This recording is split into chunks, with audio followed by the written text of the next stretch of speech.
Buenos días, queridos beneficiarios. Siguiendo con las exposiciones, nos toca realizar la charla número 10, que lleva como tema proceso de denuncias y sanciones de violencia familiar y sexual.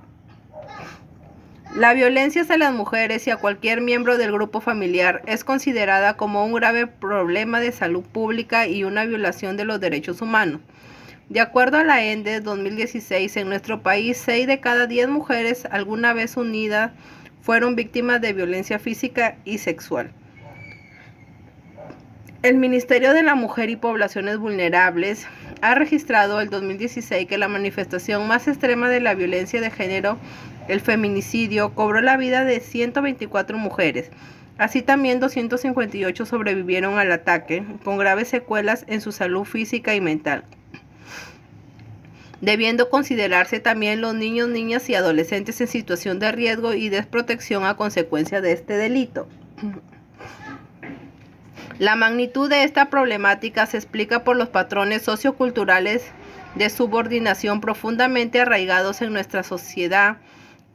Esto origina que las mujeres a lo largo de todo su ciclo de vida sean las principales afectadas por la violencia en sus diversas manifestaciones. Debemos prevenir la violencia y eliminar los mitos y estereotipos que subyacen en ella. Una a una de las mujeres deben incorporarse al círculo de protección que comprende ampliación de servicios de atención y creación de casas de acogida temporales para víctimas de la violencia. Frente a este desafío, el Estado peruano interviene diseñando políticas, innovando normativas y creando servicios especializados. La aprobación de la Ley número 30.364, Ley para prevenir, sancionar y erradicar la violencia contra las mujeres y los integrantes del grupo familiar, representa un avance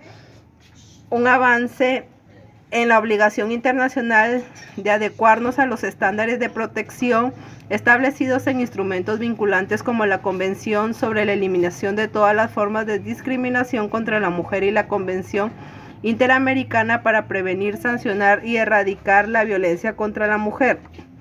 ¿Qué es violencia? Es toda acción o conducta que cause muerte, daño o sufrimiento físico, sexual o psicológico por su condición de ser mujer. ¿Dónde puede manifestarse? La familia o en cualquier otra relación interpersonal donde el agresor comparta o haya compartido el mismo domicilio que la mujer.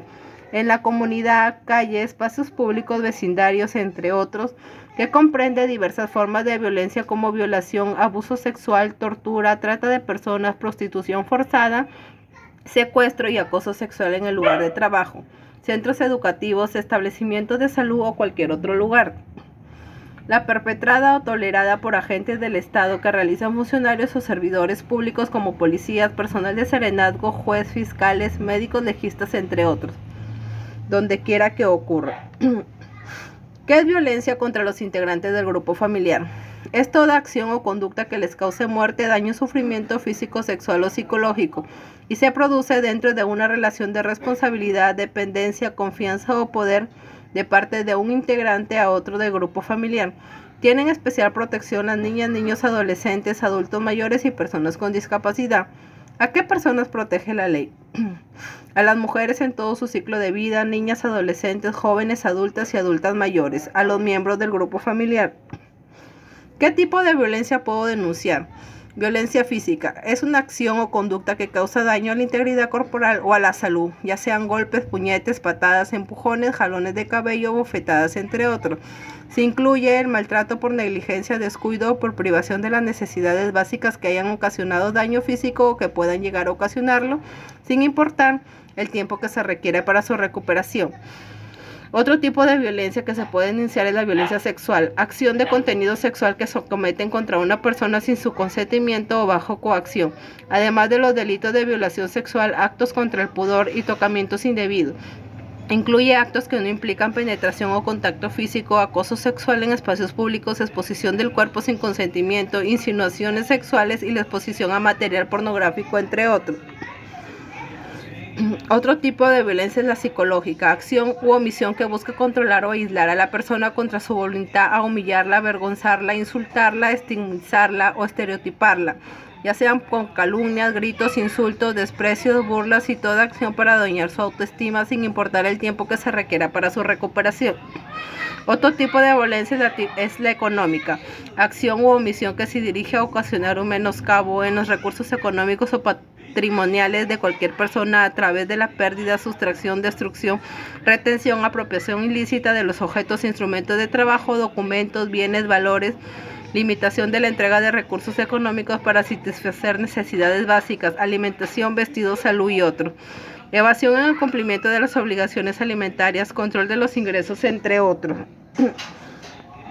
¿Qué son las medidas de protección? Son decisiones judiciales para resguardar la integridad personal y el patrimonio de la víctima de violencia, atendiendo a las circunstancias particulares del caso, resultados de la ficha de valoración de riesgo, preexistencia de denuncias, relación de la víctima con la persona, denuncias, entre otros. ¿Cuáles son las medidas de protección?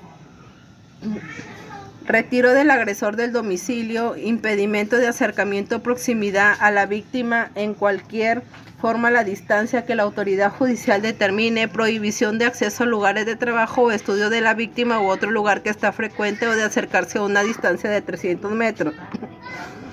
Prohibición de comunicación con la víctima vía epistolar, telefónica, electrónica, vía chat, redes sociales, entre otras.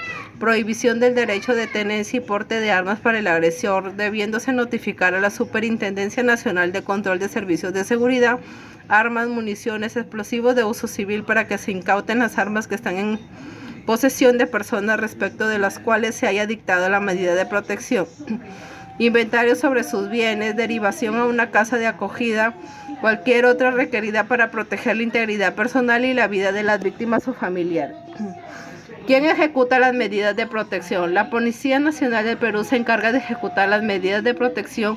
El órgano jurisdiccional puede plantear otro tipo de medidas que logren su fin. ¿Qué derechos me asisten en el proceso luego de interponer la denuncia? Ser tratado con respeto a todas las instancias públicas o privadas inmersas en la ruta de atención. Que el personal de la PNP reciba tu denuncia y la remita al Poder Judicial en 24 horas de ser recepcionada. Que el juez te otorgue medidas de protección cautelares a más tardar en 72 horas después de haber recibido tu denuncia y remita tu expediente a la Fiscalía Penal. Que la persona agresora sea detenida en el momento o dentro de las 24 horas en que ocurrieron los hechos en caso de flagrancia, incluso con allanamiento de domicilio. Que la PNP te brinde un número telefónico disponible las 24 horas del día a efecto de monitorear y hacer cumplir las medidas de protección dictadas por el juez. No ser despedida de tu trabajo al cambio de lugar de trabajo o la justificación de inasistencias tardanzas por causas relacionadas a los actos de violencia. Cambiarte de lugar y horario de estudios a la justificación de inasistencias, tardanzas y a la retención especializada ante las secuelas derivadas de los actos de violencia. Retirarte voluntariamente del lugar. Muchas gracias.